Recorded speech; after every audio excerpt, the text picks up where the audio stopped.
The 7 Geases by Clark Ashton Smith. The Lord Ralibar Vuz, High Magistrate of Comorium, and third cousin to King Hamquat, had gone forth with 26 of his most valorous retainers in quest of such game as was afforded by the black Iglophian mountains, leaving to lesser sportsmen the great sloths and vampire bats of the intermediate jungle, as well as the small but noxious dinosauria. Ralibar Vuz and his followers had pushed rapidly ahead and had covered the distance between the Hyperborean capital and their objective in a day's march. The glassy scaurs and grim ramparts of Mount Vormithadrith, highest and most formidable of the Iglophians, had beetled above them, wedging the sun with dark scoriae peaks at mid-afternoon, and walling the blazonries of sunset wholly from view. They had spent the night beneath its lowermost crags, keeping a ceaseless watch, piling dead branches on their fires, and hearing on the grisly heights above them the wild and dog-like ululations of those subhuman savages, the Vormis, for which the mountain was named. Also, they heard the bellowing of an alpine Catoblepas pursued by the Vormis, and the mad snarling of a saber-toothed tiger assailed and dragged down. And Ralibar Vuz had deemed that these noises boded well for the morrow's hunting. He and his men rose betimes, and having breakfasted on their provisions of dried bear meat and a dark sour wine that was noted for its invigorative qualities, they began immediately the ascent of the mountain, whose upper precipices were hollow with caves occupied by the Vormis. Ralibar Vuz had hunted these creatures before, and a certain room of his house in Comorium was arrased with their thick and shaggy pelts. They were usually deemed the most dangerous of the Hyperborean fauna, and the mere climbing of Vormithadrith, even without the facing of its inhabitants, would have been a feat attended by more than sufficient peril. But Ralibar Vuz, having tasted of such sport, could now satisfy himself with nothing tamer. He and his followers were well armed and accoutred. Some of the men bore coils of rope and grappling hooks to be employed in the escalade of the steeper crags. Some carried heavy crossbows, and many were equipped with long-handled and saber-bladed bills, which, from experience, had proved the most effective weapons in close-range fighting with the Vormis. The whole party was variously studded with auxiliary knives, throwing darts, two-handed scimitars, maces, bodkins, and saw-toothed axe. The men were all clad in jerkins and hose of dinosaur leather, and were shod with brazen-spiked buskins. Ralibar Vuz himself wore a light suiting of copper chainmail, which, flexible as cloth, in no wise impeded his movements. In addition, he carried a buckler of mammoth hide, with a long bronze spike in its center that could be used as a thrusting sword, and, being a man of huge stature and strength, his shoulders and baldric were hung with a whole arsenal of weaponries. The mountain was of volcanic origin, though its 4 craters were supposedly all extinct. For hours the climbers toiled upward on the fearsome scarps of black lava and obsidian, seeing the sheerer heights above them recede interminably into a cloudless zenith, as if not to be approached by man. Far faster than they, the sun climbed, blazing torridly upon them, and heating the rocks till their hands were scorched, as if by the walls of a furnace. But Ralibar Vuz, eager to flesh his weapons, would permit no halting in the shady chasms, nor under the scant umbrage of rare junipers.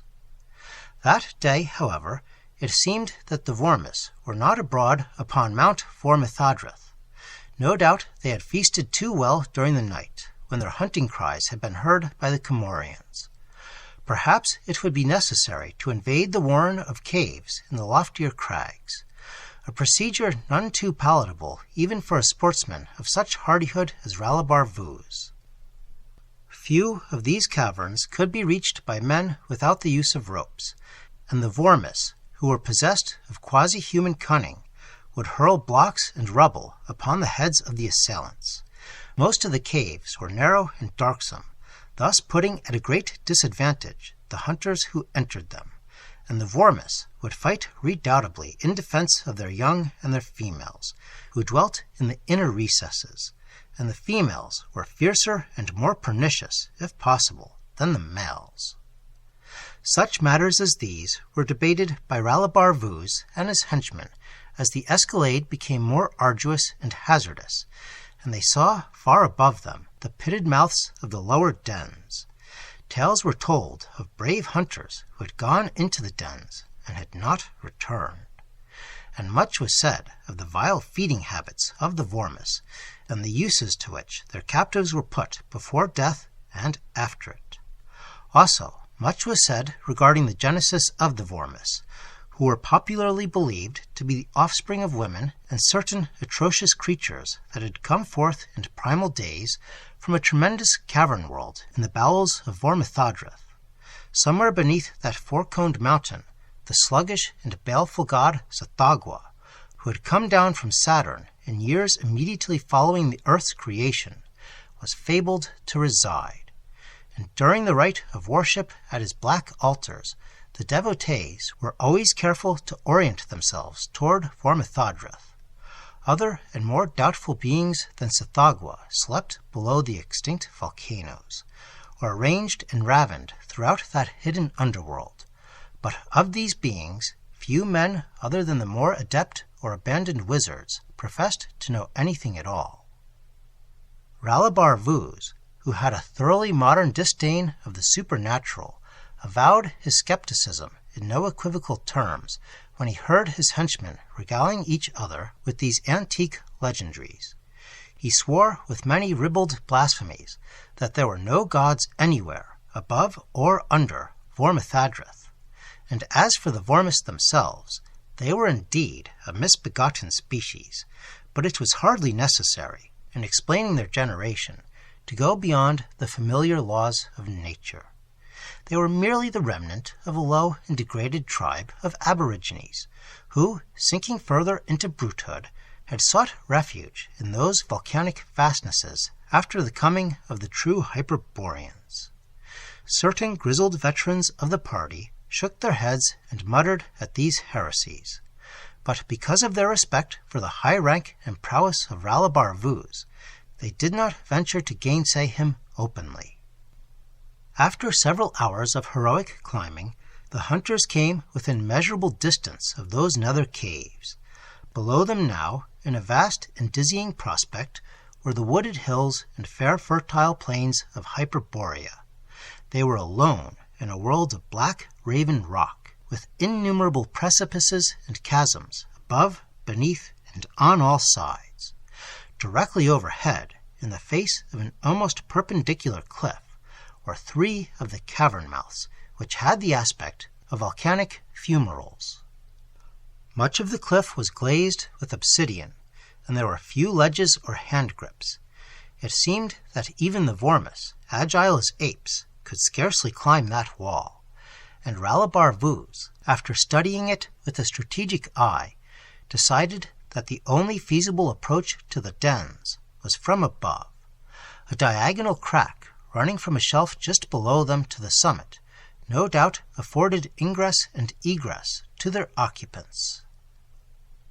First, however, it was necessary to gain the precipice above, a difficult and precarious feat in itself.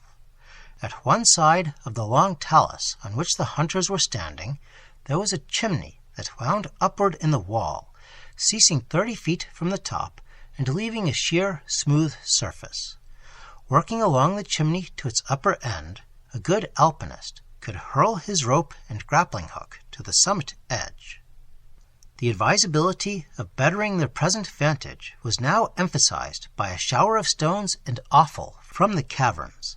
They noted certain human relics, well gnawed and decayed, amid the offal. Ralibar Vuz, animated by wrath against these miscreants, as well as by the fervor of the huntsmen, led his 26 followers in the escalade. He soon reached the chimney's termination, where a slanting ledge offered bare foothold at one side. After the third cast, his rope held, and he went up hand over hand to the precipice. He found himself on a broad and comparatively level-topped buttress of the lowest cone of Vor-Mithadrith, which still rose for 2,000 feet above him like a steep pyramid. Before him on the buttress, the black lava stone was gnarled into numberless low ridges and strange masses like the pedestals of gigantic columns. Dry, scanty grasses and withered alpine flowers grew here and there in shallow basins of darkish soil, and a few cedars, levin-struck or stunted, had taken root in the fissured rock. Amid the black ridges, and seemingly close at hand, a thread of pale smoke ascended, serpentining oddly in the still air of noon, and reaching an unbelievable height ere it vanished. Ralibar Vuz inferred that the buttress was inhabited by some person nearer to civilized humanity than the Vormis, who were quite ignorant of the use of fire. Surprised by this discovery, he did not wait for his men to join him, but started off at once to investigate the source of the curling smoke thread. He had deemed it merely a few steps away, behind the first of those grotesque furrows of lava, but evidently he had been deceived in this, for he climbed ridge after ridge, and rounded many broad and curious dolmens and great dolomites, which rose inexplicably before him, where, an instant previous, he had thought there was only ordinary boulders, and still the pale sinuous wisp went skyward at the same seeming interval. Ralibar Vuz, High Magistrate and redoubtable hunter, was both puzzled and irritated by this behavior of the smoke. Likewise, the aspect of the rocks around him was disconcertingly and unpleasantly deceitful. He was wasting too much time in an exploration idle and quite foreign to the real business of the day. But it was not his nature to abandon any enterprise, no matter how trivial, without reaching the set goal. Hallooing loudly to his men, who must have climbed the cliff by now, he went on toward the elusive smoke. It seemed to him, once or twice, that he heard the answering shouts of his followers, very faint and indistinct, as if across some mile-wide chasm. Again he called lustily, but this time there was no audible reply. Going a little farther, he began to detect among the rocks beside him a peculiar conversational droning and muttering, in which 4 or 5 different voices appeared to take part. Seemingly they were much nearer at hand than the smoke, which had now receded like a mirage. One of the voices was clearly that of a Hyperborean, but the others possessed a timbre and accent which Ralibar Vuz, in spite of his varied ethnic knowledge, could not associate with any branch or subdivision of mankind. They affected his ears in a most unpleasant fashion, suggesting by turns the hum of great insects, the murmurs of fire and water, and the rasping of metal. Ralibar Vuz emitted a hearty and somewhat ireful bellow to announce his coming to whatever persons were convened amid the rocks. His weapons and accoutrements clattering loudly, he scrambled over a sharp lava ridge toward the voices. Topping the ridge, he looked down on a scene that was both mysterious and unexpected. Below him, in a circular hollow, there stood a rude hut of boulders and stone fragments roofed with cedar boughs. In front of this hovel, on a large flat block of obsidian, a fire burned with flames alternately blue, green, and white, and from it rose the pale, thin spiral of smoke whose situation had eluded him so strangely. An old man, withered and disreputable-looking, in a robe that appeared no less antique and unsavory than himself, was standing near to the fire.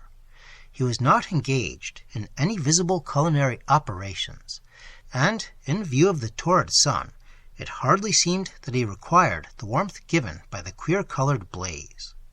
Aside from this individual, Ralibar Vuz looked in vain for the participants of the muttered conversation he had just overheard.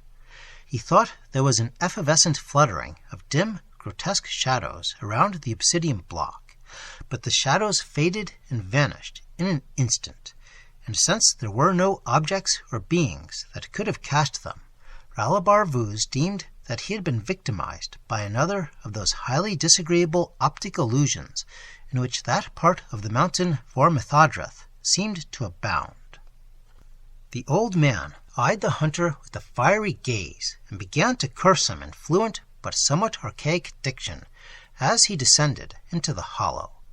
At the same time, a lizard-tailed and sooty-feathered bird, which seemed to belong to some night-flying species of Archaeopteryx, began to snap its toothed beak and flap its digited wings on the objectionably shaped stela that served it for a perch. This stela, standing on the lee side of the fire and very close to it, had not been perceived by Ralibar Vuz at first glance. "May the order of demons bemire you from heel to crown!" cried the venomous ancient. "Oh, lumbering, bawling idiot! You have ruined a most promising and important evocation. How you came here I cannot imagine. I have surrounded this place with 12 circles of illusion, whose effect is multiplied by their myriad intersections, and the chance that any intruder would ever find his way to my abode was mathematically small and insignificant. Ill was that chance which brought you here, for they that you have frightened away will not return until the high stars repeat a certain rare and quick-passing conjunction, and much wisdom is lost to me in the interim." "How now, varlet?" said Ralibar Vuz, astonished and angered by this greeting, of which he understood little, save that his presence was unwelcome to the old man. "Who are you that speak so churlishly to the magistrate of Comorium and a cousin to King Humquat? I advise you to curb such insolence, for if so I wish, it lies in my power to serve you even as I serve the Vormis. Though methinks," he added, "your pelt is far too filthy and verminous to merit room amid my trophies of the chase."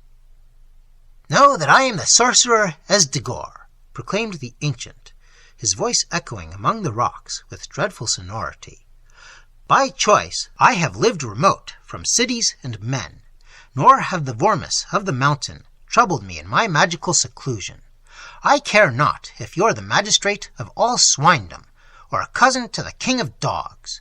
In retribution for the charm you have shattered, the business you have undone by this oafish trespass, I shall put upon you a most dire and calamitous and bitter gash." "You speak in terms of outmoded superstition," said Ralibar Vuz, who was impressed against his will by the weighty oratorical style in which Esdegor had delivered these periods. The old man seemed not to hear him. "Hearken then to your gash, O Ralibar Vuz," he fulminated, "for this is the gash that you must cast aside all your weapons and go unarmed into the den of the Vormis, and fight bare-handed against the Vormis and against their females and their young. You must win to that secret cave in the bowels of Vormithadrath, beyond the dens, wherein abides from eldermost aeons the god Sithagwa. You shall know Sithagwa by his great girth and his bat-like furriness, and the look of a sleepy black toad, which he has eternally. He will not rise from his place, even in the ravening of hunger, but will wait in divine slothfulness for the sacrifice. And, going close to Lord Sithagwa, you must say to him, 'I am the blood offering sent by the sorcerer Esdegor.' Then, if it be his pleasure, Sithagwa will avail himself of the offering. In order that you may not go astray, the bird Raftantis, who is my familiar, will guide you in your wanderings on the mountainside and through the caverns." He indicated with a peculiar gesture the night-flying Archaeopteryx on the foully symbolic stela, and added, as if in afterthought, "Raftantis will remain with you till the accomplishment of your gash, and the end of your journey below Vormithadrath. He knows the secrets of the underworld and the lairing places of the old ones.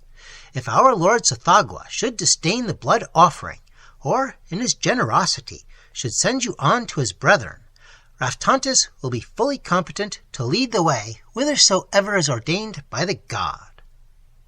Ralibar Vuz found himself unable to answer this more than outrageous peroration in the style which it manifestly deserved, In fact, he could say nothing at all, for it seemed that a sort of lockjaw had afflicted him.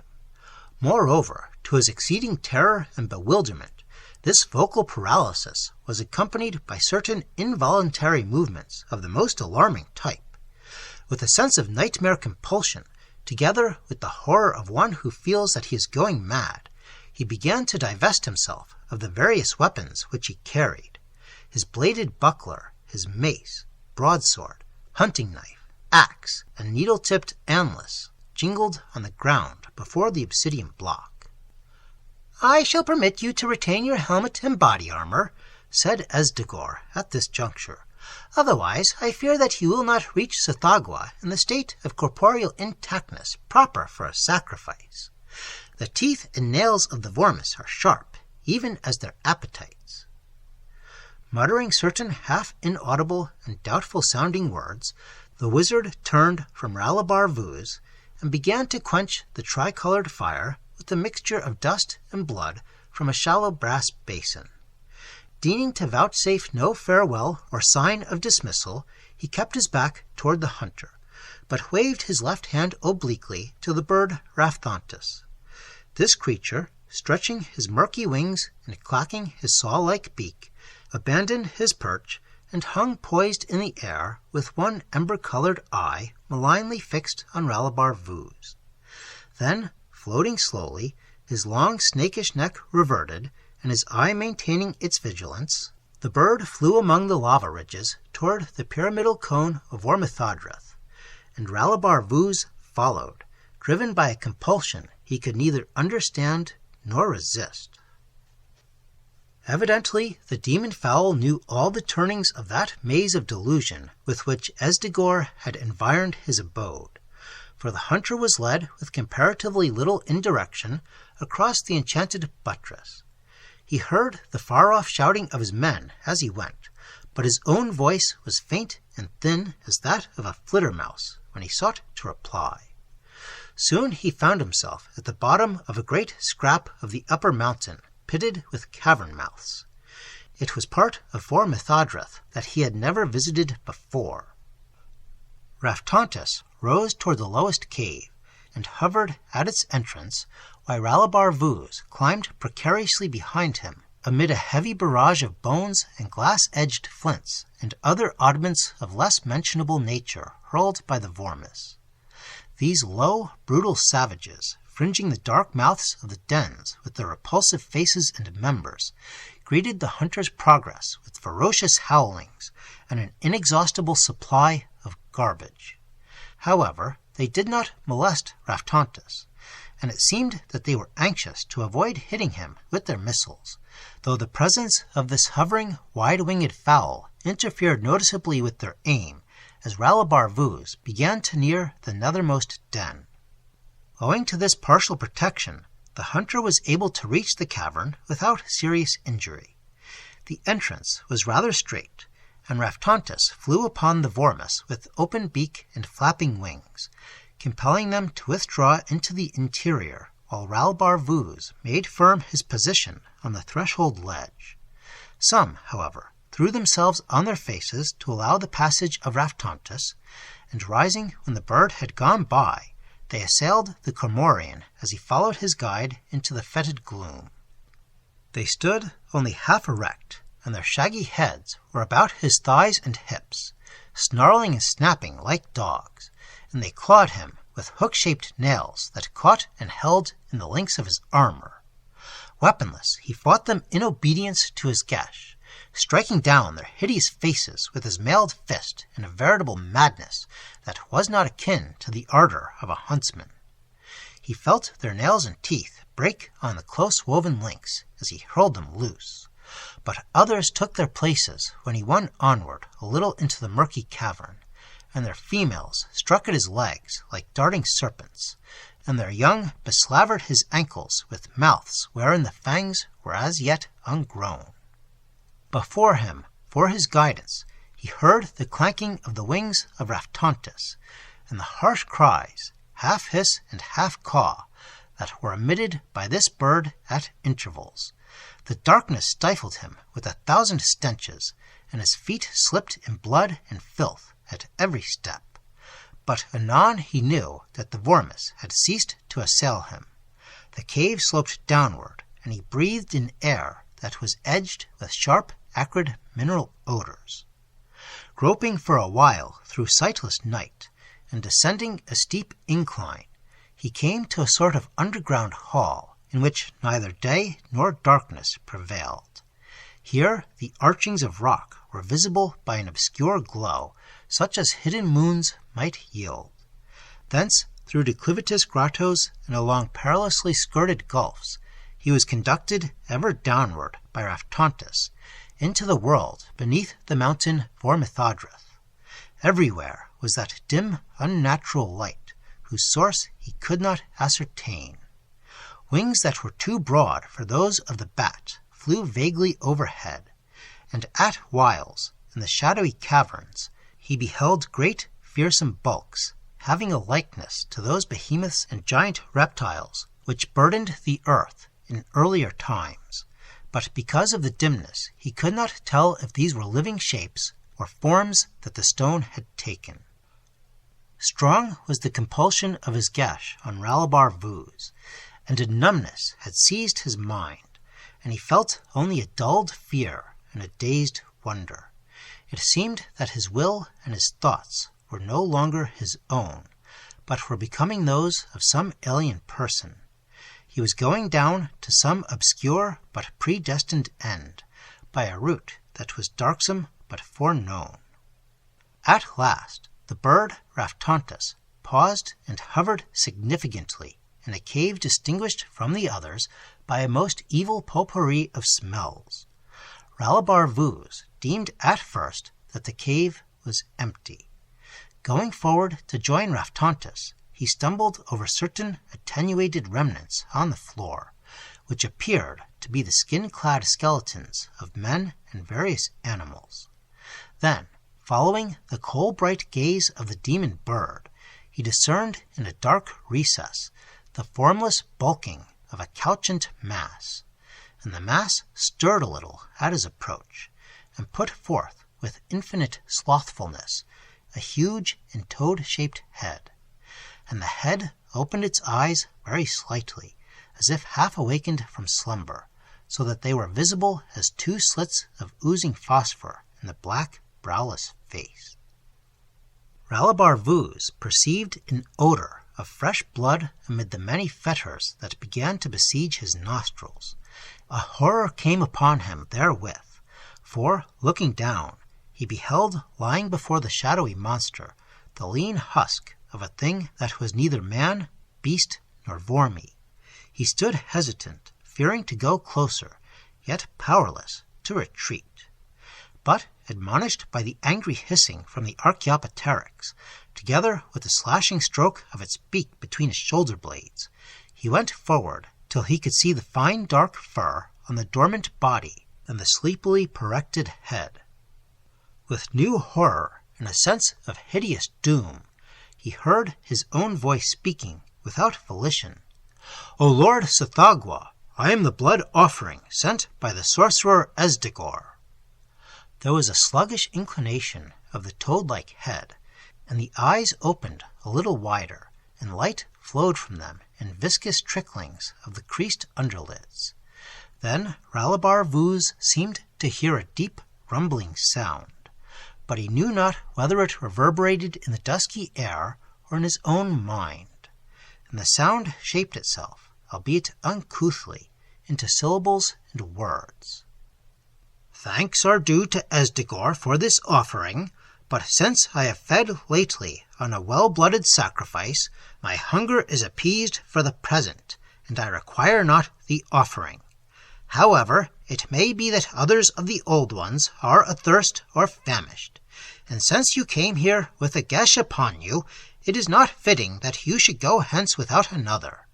So I place you under this geas to betake yourself downward through the caverns till you reach, after long descent, that bottomless gulf over which the spider-god Atlach-Nacha weaves his eternal webs, and there, calling to Atlach-Nacha, you must say, I am the gift sent by Sithagwa."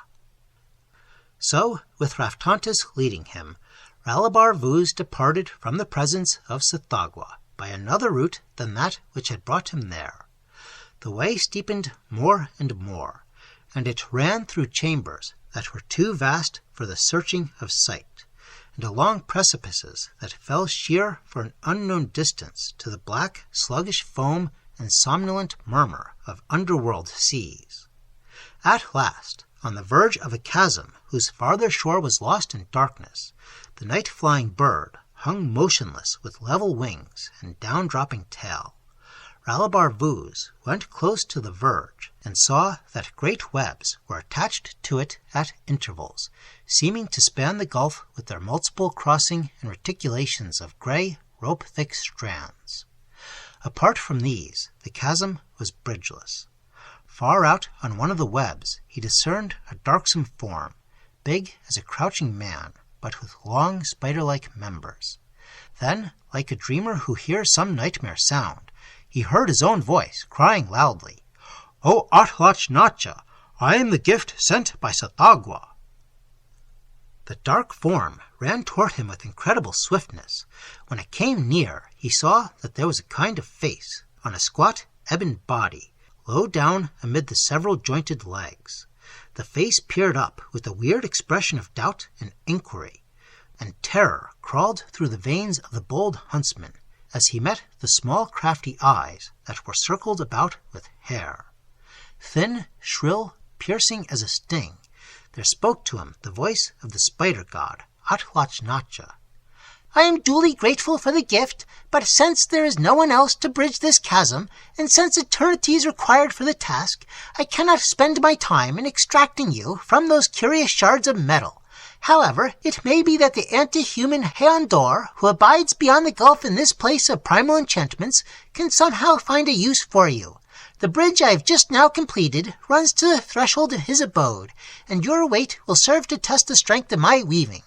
Go then, with this geas upon you, to cross the bridge and present yourself before Haon-Dor, saying, 'Atlach-Nacha has sent thee.'"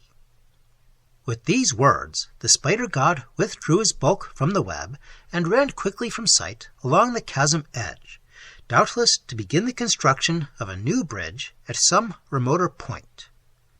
Though the third geas was heavy and compulsive upon him, Ralibar Vuz followed Raftantis none too willingly over the night-bound depths. The weaving of Atlach-Nacha was strong beneath his feet, giving and swaying only a little, but between the strands, in unfathomable space below, he seemed to descry the dim flitting of dragons with claw-tipped wings, and, like a seething of the darkness, fearful hulks without name appeared to heave and sink from moment to moment. However, he and his guide came presently to the gulf's opposite shore, where the web of Atlach-Nacha was joined to the lowest step of a mighty stairway. The stairs were guarded by a coiled snake, whose mottlings were broad as buckles, and whose middle volumes exceeded in girth the body of a stout warrior. The horny tail of this serpent rattled like a sistrum, and he thrust forth an evil head with fangs that were long as billhooks. But, seeing Raftantis, he drew his coils aside and permitted Ralibar Vuz to ascend the steps. Thus, in fulfillment of the third geas, the hunter entered the 1,000-columned palace of Haon-Dor. Strange and silent were those halls hewn from the grey, fundamental rock of earth. In them were faceless forms of smoke and mist that went uneasily to and fro, and statues representing monsters with myriad heads. In the vaults above, as if hung aloof in night, lamps burned with inverse flames that were like the combustion of ice and stone. A chill spirit of evil, ancient beyond all conception of man, was abroad in those halls, and horror and fear crept throughout them, like invisible serpents unknotted from sleep. Threading the maze chambers with the surety of one accustomed to all windings, Raftantis conducted Ralibar Vuz to a high room, whose walls described a circle broken only by one portal, through which he entered. The room was empty of furnishment, save for a 5-pillared seat, rising so far aloft without stairs or other means of approach, that it seemed only a winged being could ever attain thereto. But on the seat was a figure shrouded with thick sable darkness, and having over its head and features a caul of grisly shadow. The bird Raftontus hovered ominously before the columned chair, and Ralibar Vuz, in astonishment, heard a voice saying, "O Haon-Dor, Atlach-Nacha has sent me." And not till the voice ceased speaking did he know it for his own. For a long time the silence seemed infrangible. There was no stirring of the high-seated figure, but Ralibar Vuz, peering trepidantly at the walls about him, beheld their former smoothness embossed with 1,000 faces, twisted and awry like those of mad devils. The faces were thrust forward on necks that lengthened, and behind the necks mal-shapen shoulders and bodies emerged inch by inch from the stone, craning toward the huntsman, and beneath his feet the very floor was now cobbled with other faces, turning and tossing restlessly, and opening ever wider their demoniacal mouths and eyes. At last the shrouded figure spoke, and though the words were no mortal tongue, it seemed to the listener that he comprehended them darkly. "My thanks are due to Atlach-Nacha for the sending. If I appear to hesitate, it is only because I am doubtful regarding what disposition I can make of you. My familiars, who crowd the walls and floors of this chamber, would devour you all too readily, but you would serve only as a morsel amid so many. On the whole, I believe the best thing I can do is to send you to my allies, the Serpent People. They are scientists of no ordinary attainment, and perhaps you might provide some special ingredient required in their chemistries. Consider, then, that a geas has been put upon you, and take yourself off to the caverns in which the Serpent People reside." Obeying this injunction, Ralibar Vuz went down through the darkest strata of that primeval underworld, beneath the palace of Haon-Dor. The guidance of Raftontus never failed him, and he came anon to the spacious caverns in which the serpent men were busying themselves with a multitude of tasks. They walked lithely and sinuously, erect on pre-mammalian members, their pied and hairless bodies bending with great suppleness. There was a loud and constant hissing of formulae as they went to and fro. Some were smelting the black nether ores, some were blowing molten obsidian into forms of flask and urn. Some were measuring chemicals, others were decanting strange liquids and curious colloids. In their intense preoccupation, none of them seemed to notice the arrival of Ralibar Vuz and his guide. After the hunter had repeated many times the message given him by Haon-Dor, one of the walking reptiles at last perceived his presence. This being eyed him with cold but highly disconcerting curiosity, and then emitted a sonorous hiss that was audible above all the noises of labor and converse. The other serpent men ceased their toil immediately, and began to crowd around Ralibar Vuz. From the tone of their sibilations, it seemed that there was much argument among them. Certain of their number sidled close to the Comorian, touching his face and hands with their chill, scaly digits, and prying beneath his armor. He felt that they were anatomizing him with methodical minuteness. At the same time, he perceived that they paid no attention to Raftontus, who had perched himself on a large alembic. After a while, some of the chemists went away and returned quickly, bearing among them 2 great jars of glass filled with a clear liquid. In one of the jars there floated upright a well-developed and mature male vormi. In the other, a large and equally perfect specimen of Hyperborean manhood, not without a sort of general likeness to Ralibar Vuz himself. The bearers of these specimens deposited their burdens beside the hunter, and then each of them delivered what was doubtless a learned dissertation on comparative biology. This series of lectures, unlike many such, was quite brief. At the end, the reptilian chemists returned to their various labors, and the jars were removed. One of the scientists then addressed himself to Ralibar Vuz with a fair, though somewhat sibilant approximation of human speech. It was thoughtful of Haon-Dor to send you here. However, as you have seen, we are already supplied with an exemplar of your species, and in the past we have thoroughly dissected others and have learned all that there is to learn regarding this very uncouth and aberrant life form. Also, since our chemistry is devoted almost wholly to the production of powerful toxic agents, we can find no use in our tests and manufacturers for the extremely ordinary matters of which your body is composed. They are without pharmaceutic value. Moreover, we have long abandoned the eating of impure natural foods, and now confine ourselves to synthetic types of aliment. There is, as you must realize, no place for you in our economy. However, it may be that the archetypes can somehow dispose of you. At least you will be a novelty to them, since no example of contemporary human evolution has so far descended to their stratum. Therefore, we shall put you under a highly urgent and imperative kind of hypnosis, which in the parlance of warlockery is known as a gash, and obeying the hypnosis, you will go down to the cavern of the archetypes. The region to which the magistrate of Comorium was now conducted lay at some distance below the Ophidian laboratories.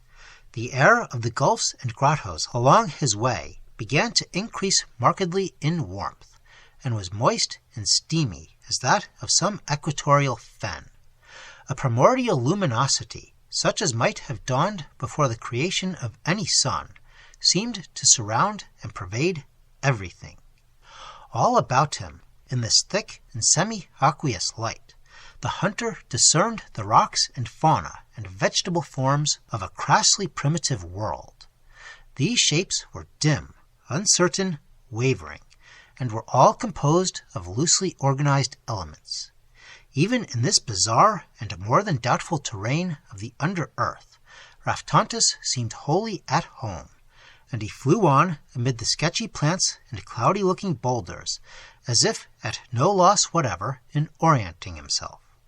But Ralibar Vuz, in spite of the spell that stimulated and compelled him onward, had begun to feel a fatigue by no means unnatural in view of his prolonged and heroic itinerary. Also, he was much troubled by the elasticity of the ground, which sank beneath him at every step like an oversodded marsh, and seemed insubstantial to a quite alarming degree. To his further disconcertion, he soon found that he had attracted the attention of a huge, foggy monster with the rough outlines of a tyrannosaurus. This creature chased him amid the archetypal ferns and club mosses, and, overtaking him after 5 or 6 bounds, it proceeded to ingest him with the celerity of any latter-day saurian of the same species. Luckily, the ingestment was not permanent, for the Tyrannosaurus's body plasm, though fairly opaque, was more astral than material, and Ralibar Vuz, protesting strongly against his confinement in its maw, felt the dark walls give way before him and tumbled out on the ground. After its third attempt to devour him, the monster must have decided that he was inedible. It turned and went away with immense leapings in search of comestibles on its own plane of matter. Ralibar Vuz continued in his progress through the cavern of the archetypes, a progress often delayed by the alimentary designs of crude, misty-stomached allosaurs, pterodactyls, pteranodons, stegosaurs, and other carnivora of the prime. At last, following his experience with the most persistent megalosaur, he beheld before him 2 entities of vaguely human outline. They were gigantic, with bodies almost globular in form, and they seemed to float rather than walk. Their features, though shadowy to the point of inchoateness, appeared to express aversion and hostility. They drew near to the Comorian, and he became aware that one of them was addressing him. The language used was wholly a matter of primitive vowel sounds, but a meaning was forcibly, though indistinctly, conveyed. We, the originals of mankind, are dismayed by the sight of a copy so coarse and egregiously perverted from the true model. We disown you with sorrow and indignation. Your presence here is an unwarrantable intrusion, and it is obvious that you are not to be assimilated even by our most esurient dinosaurs. Therefore, we put you under a geas. Depart without delay from the cavern of the archetypes, and seek out the slimy gulf in which the Abath, father and mother of all cosmic uncleanness, eternally carries on its repugnant fission. We consider that you are fit only for Abath, which will perhaps mistake you for one of its own progeny, and devour you in accordance with its custom which it follows. The wary hunter was led by the untirable Raftantus to a deep cavern on the same level as that of the archetypes. Possibly it was a kind of annex to the latter. At any rate, the ground was much firmer there, even though the air was murkier, and Ralibar Vuz might have recovered a little of his customary aplomb if it had not been for the ungodly and disgusting creatures which he soon began to meet. There were things which he could only liken to monstrous one-legged toads, and immense myriad-tailed worms, and miscreated lizards. They came flopping or crawling through the gloom in a ceaseless procession, and there was no end to the loathsome morphologic variations which they displayed. Unlike the archetypes, they were formed of all too solid matter, and Ralibar Vuz was both fatigued and nauseated by the constant necessity of kicking them away from his shins. He was somewhat relieved to find, however, that these wretched abortions became steadily smaller as he continued his advance. The dusk about him thickened with hot, evil steam that left an oozy deposit on his armor and bare face and hands. With every breath he inhaled an odor noisome beyond imagining. He stumbled and slipped on the crawling foulness underfoot. Then, in that reeky twilight, he saw the pausing of Raftantus, and below the demonic bird he descried a sort of pool with a margin of mud that was marled with obscene offal, and in the pool a greyish, horrid mass that nearly choked it from rim to rim. Here, it seemed, was the ultimate source of all miscreation and abomination. For the grey mass quabbed and quivered, and swelled perpetually, and from it, in manifold fission, were spawned the anatomies that crept away on every side through the grotto.